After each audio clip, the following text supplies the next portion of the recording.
Hello, সবাই কেমন আছো? আশা করি সবাই অনেক ভালো আছো। তো এটা হচ্ছে জামাই ষষ্ঠী দিনের ব্লগটা। তো হ্যাঁ, জানি অনেকটা লেট করেই পোস্ট করছি।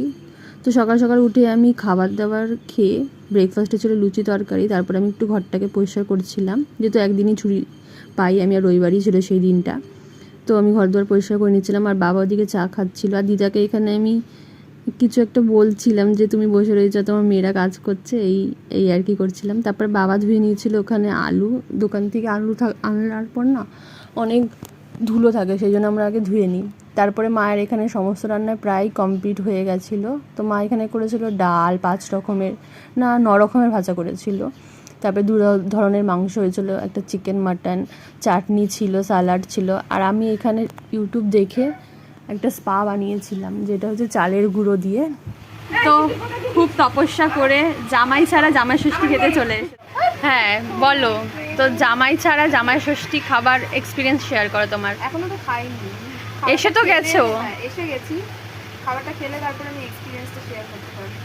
বাট ওই যে আমি যেভাবে বলি যে আমার এই চওড়া কপালের দৌড়াতে আমি পেয়ে গেছি দুটো জামাই ষষ্ঠী, তার মধ্যে একটা আমি অ্যাটেন্ড করতে পারি মানে এত বিজি, এতটা বিজি যে একটা অ্যাটেন্ড করতে পারিনি, আর একটা আমি অ্যাটেন্ড করতে চলে এসেছি। তো ফুড রিভিউটা আমি খাওয়ার পরে দেবো। বাট এটাই বলতে চাই যে এরকম কপাল অ্যাকচুয়ালি সবার হয় না, স্টেডিয়ামের মতন। স্টেডিয়ামের মতো।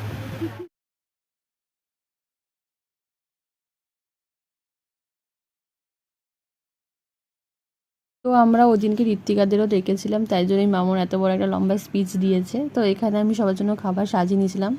সবার জন্য আগে বাবা আর মেসোকেই দেওয়া হয়েছিল। তো এখানে কী কী হয়েছিল সেগুলো আছে। এখানে ডাল ছিল, পটল আলু তরকারি ছিল, মাটন ছিল, চাটনি ছিল, পাঁপড় ছিল, নানা রকমের মিষ্টি, ফল ছিল। আইসক্রিমটা পুরো জল হয়ে গেছিলো, এত গরম ছিল, ফ্রিজেও ঠান্ডা হচ্ছিল না। দই ছিল, স্যালাড ছিল।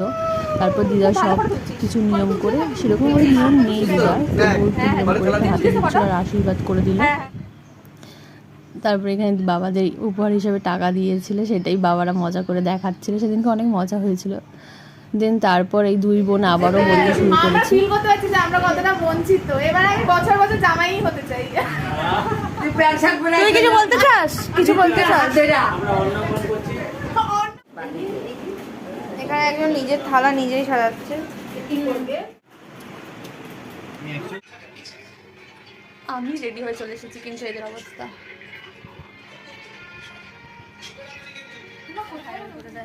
এইখানে এখন রিলস করার জন্য চলছে প্রচুর পরিমাণে, মুখে নিয়ে আর্টিস্ট, আর এই যে তার আর্ট। আমি যখন